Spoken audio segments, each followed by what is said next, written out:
Hi, everyone. My name is Luke Kahren, and I work for a company called American Structurepoint.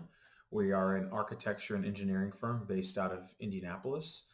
My role, I am the business development director, which business development is just a fancy word for sales. So I'm in sales for an AE firm, as we call it, architecture and engineering. And my primary focus is public sector.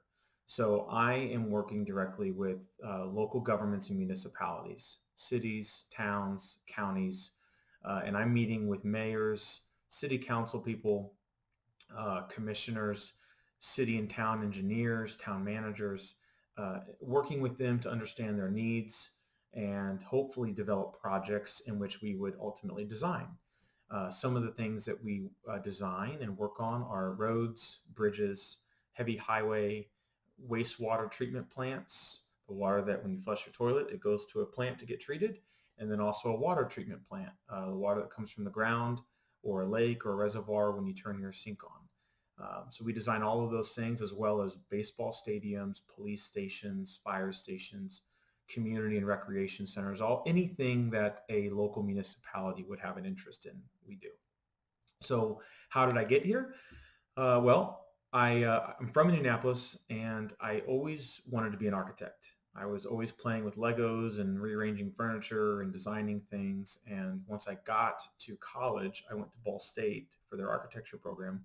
I realized suddenly I did not care at all how buildings got designed. I only cared what they looked like. Also, I'm really bad at calculus, and you have to know calculus to be an architect. So instead, I went into a new program they had there and still have called construction management. And I've always been good with my hands, so I thought, what the heck, I'll give it a try.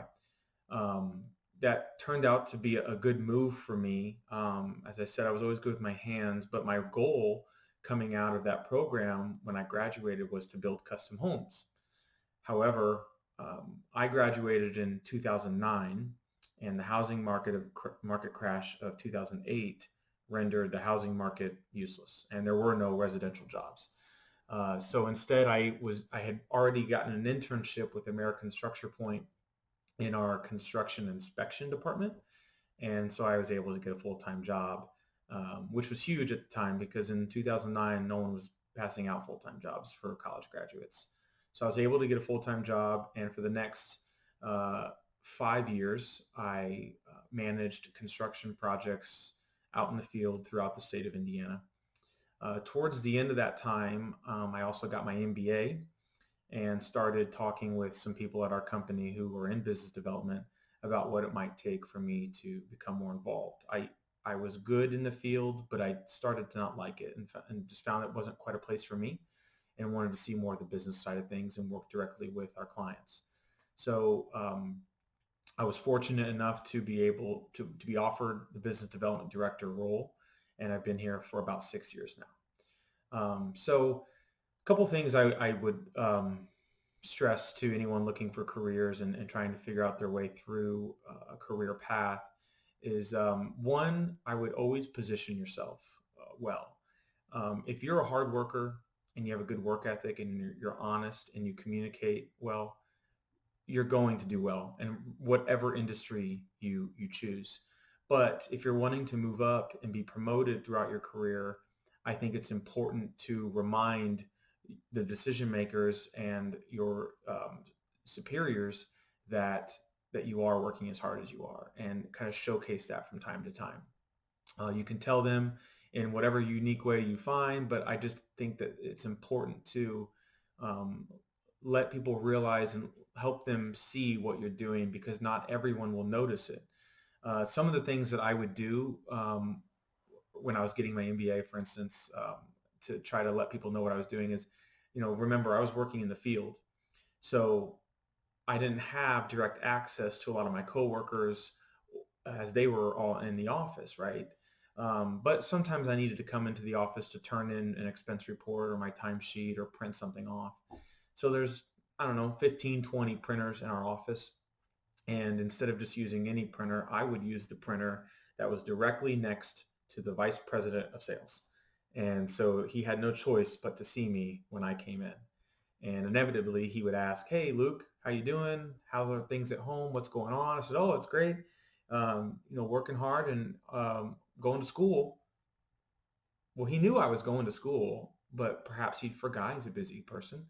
And so I had then had an opportunity to relay to him in full what I was doing and how I was investing in myself. And that's a key thing, investing in yourself, which I'll get to. The other thing I think is important throughout your career, not just starting off, but throughout, is to always keep a separate pots available in the event that your career as you know it now doesn't work out, that you have something to fall back on. So a little story for me and how I do that is when I enrolled in my MBA, I needed a way to pay for it. And I had a friend who needed some help with a DJ company that he owns. Um, Flash forward 7 years, and I now own my own DJ company, and I'm one of the top 5 DJs in Indianapolis. But I did that as a way to pay for my education, and now it's become a pot that I absolutely can fall back on if I ever needed to. Also, my daytime clients who I work with every day have hired me as a DJ to DJ their wedding or their daughter's wedding. And so it supplements both businesses. Also, right now, I'm getting my real estate license as something that I may need to fall back on one day, potentially.